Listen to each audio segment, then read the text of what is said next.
La première fois qu'une femme se rend à la campagne, elle rencontre un phénomène étrange. Le nom des magasins du village ressemble étonnamment à celui de son assistante à ses côtés. Cela la pousse à se demander si cette assistante, qu'elle connaît depuis 3 ans, ne serait pas en réalité une riche héritière cachée. Mais elle ne se doutait pas du tout que cette visite imprévue à la campagne allait radicalement changer le reste de sa vie. Hera est une cadre de presse gagnant un salaire annuel de plusieurs millions. Elle occupe une position très influente dans l'entreprise. Cependant, son image de femme forte l'amène à être surnommée la sorcière par ses employés en privé. Nick, quant à lui, est un simple assistant qui court sans cesse pour son travail. Non seulement il doit toujours suivre Hera de près, mais chaque matin, il parcourt 10 rues pour acheter le café qu'elle préfère. Si Nick se trompe dans la commande du café, Hera n'hésite pas à lui imposer une soirée de travail supplémentaire. Ainsi, Nick travaille aux côtés d'Hera depuis 3 ans. Et pendant tout ce temps, il n'a presque jamais eu de vacances. Hera est très satisfaite de cet assistant toujours disponible.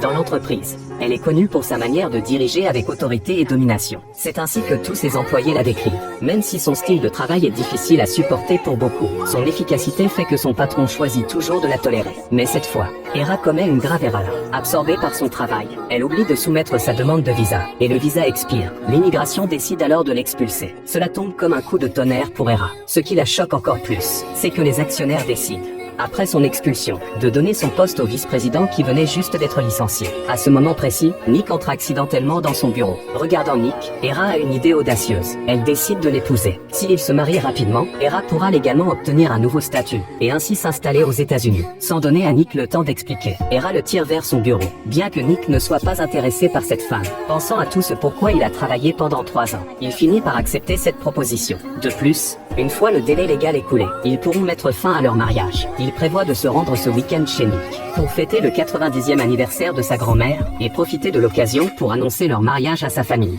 Dans l'avion, Hera se moque ouvertement de la situation financière de la famille de Nick. Elle exige même qu'après leur mariage, ils vivent chez elle. Face aux moqueries d'Hera, Nick semble incroyablement calme. Après 3 ans passés ensemble, il s'est habitué à son caractère. Cependant, Hera commence à se sentir nerveuse. Elle ne sait pas comment elle va gérer les proches pauvres de Nick. L'avion arrive rapidement à destination. La grand-mère attend déjà depuis un moment, à l'extérieur de la barrière.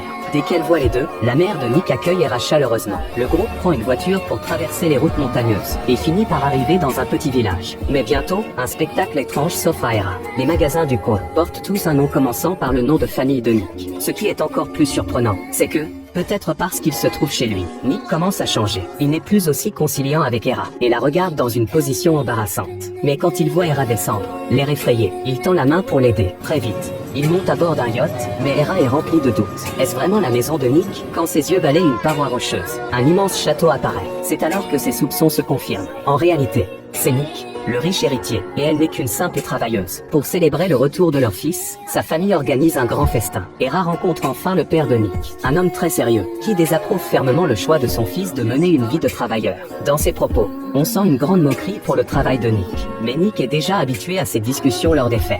Nick annonce qu'il va bientôt se marier avec Hera. Et sous les rires et les acclamations, les invités commencent à réclamer un baiser de la part des jeunes mariés. Pour éviter que la situation ne se révèle, ils obéissent. Mais Nick ne se doute pas que c'est en réalité le premier baiser d'Hera. Dans cette atmosphère chaleureuse, ces deux personnes, qui semblaient impossibles à unir, sont emportées par des émotions profondes. Le soir, la mère de Nick prépare une chambre tranquille pour qu'Hera et Nick passent une nuit agréable ensemble.